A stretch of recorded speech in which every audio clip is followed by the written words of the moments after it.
If you like bees, mythical sea creatures, and constellations, you will love B&M Giga coasters.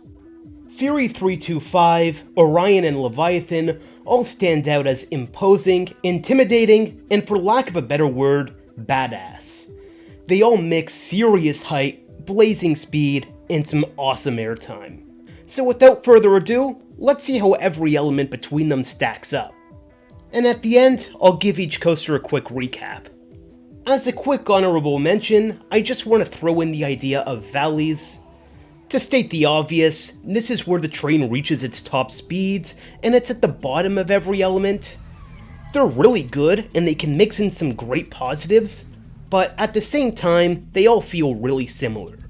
Excluding rising into a brake run, which doesn't really count, I have 25 total elements between the three coasters, ranging between being kind of bad and being downright elite. So screw it, let's get started. Number 25 is this abomination on a Leviathan. It's actually kind of impressive how something so fast can be so forceless. You know that straight track on Ride of Steel everyone always complains about? This is pretty much the same thing. Number 20 is Leviathan's finale, thoroughly mediocre. The one upside is that the final valley does at least give off really good positives, otherwise just mediocre.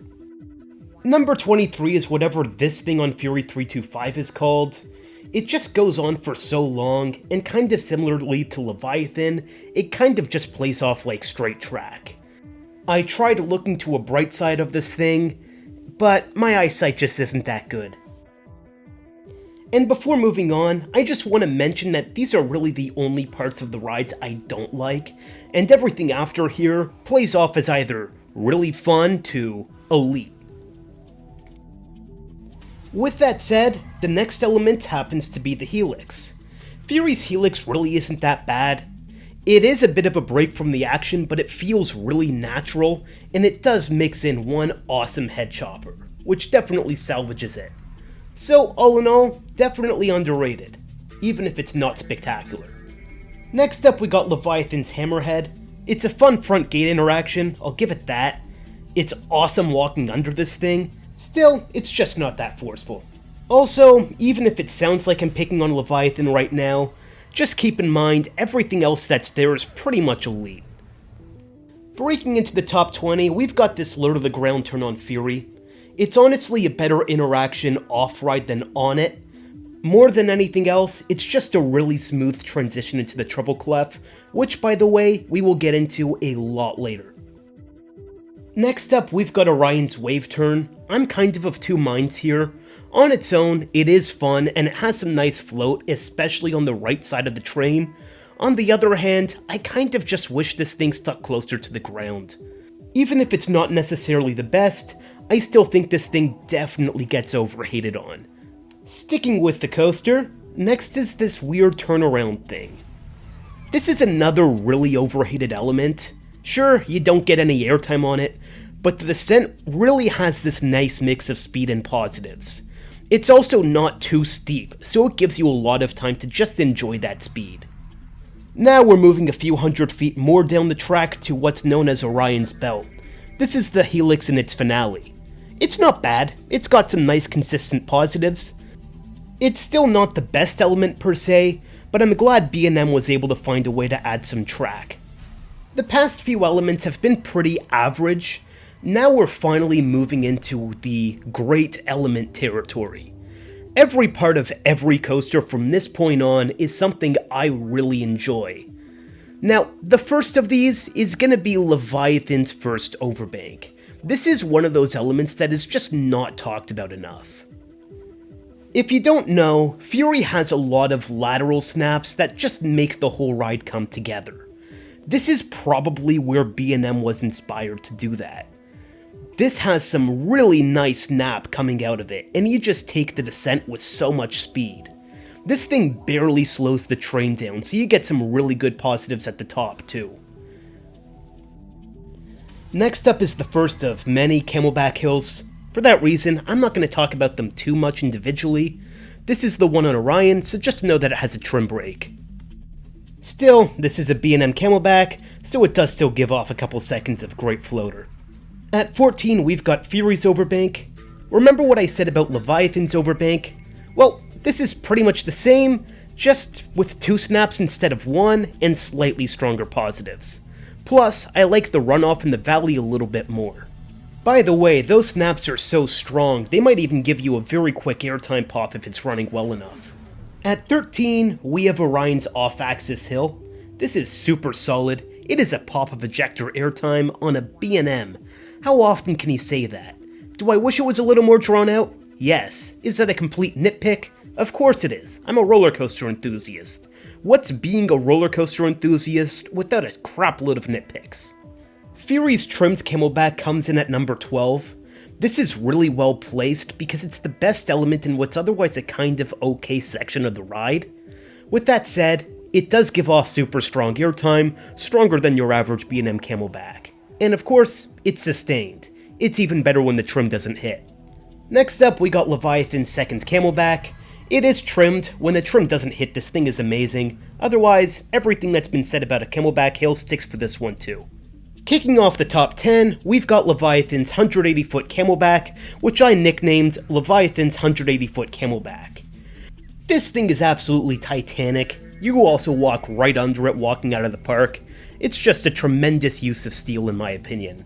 10 out of 10, 5 seconds straight of airtime. Next up, at the 8 and 9 spots, we have Fury's final 2 camelbacks. These are pretty much identical and feel different from the other camelbacks. In the same way Orion's final dip has some really sweet borderline ejector airtime, these do too, just pretty much supersize it. It's probably my favorite finale on a B&M, just a great way to end something off. Now if you think airtime alone is good, try mixing it with speed. Orion's Speed Hill mixes what feels like a couple seconds of floater with, again, well, speed. My first ride on this was a night ride, and it felt like falling forever. It was just tremendous stuff. To be honest, it's a shame Orion doesn't stick closer to the ground, because this moment is just so damn good. In the words of Conquest, yes! This! I want more! Number 6 is that one turn on Fury. You know this turn. Chances are you've seen it in the news. Yeah, this is the turn so damn strong, it cracked the support. For my money, this is one of the most intense moments I've felt on a coaster. It pretty much just tries to shoot you through the floor of the train. Next up, we got Leviathan's Speed Hill. This thing mixes super good floater in every row that occasionally in the back feels like ejector. And that's because it adds this weird lateral snap that pretty much shoves it from being good to great. There's also a head chopper for good measure. The sequencing in Leviathan's first half is just crazy good, and this is one of the highlights. Not to gloss over, but numbers 4, 3, and 2 are all 3 of the first drops. You can pretty much just put these in any order. The phrase everyone says about these is that it feels like falling forever, and as cliche as it's become, the people are right. They're all also super sharp, so you just get all that floater right away. All of them are pretty much 4 seconds straight of floater, and then you go into sheer chaos. I'd say the best of the 3 is Fury just because of the added height. You do feel it, and you just know you are plunging into madness. It is excellent.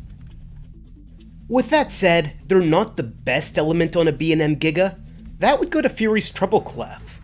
You remember that low to the ground turn, how I said it pretty much tries to push you through the floor? Well, this is pretty much the same thing as you go up. Pretty much, it just feels like being attached to a rocket. And if that's not enough, on the way down you get some really funky lateral airtime. When I was there, it was really only floater, but that was still more than fine. When you put those 2 parts together, you really get the best of both worlds. This is an absolutely amazing coaster element, and it's one of my favorites of all time. Leviathan's a little bipolar, where it has a great first half and does nothing in the second, so because of that, it has a few elements outside of the top 20 altogether, but multiple in the top 5. In all, its average element rank is give or take 14th. Orion lacks any bad element, but also doesn't have a lot of elite ones. It evens out very consistently, and its average rank is 13th. Fury is easily my favorite of the 3 coasters and carries the top 10, including nabbing the top 2 spots. With that said, it does have its duds and evens out to an average rank of 12. If you're still watching, it means you have hit the end of the video. Feel free to like, share, and subscribe if you enjoyed, and leave a hateful comment if you did not, or follow me on Instagram at TOCoasterAddict.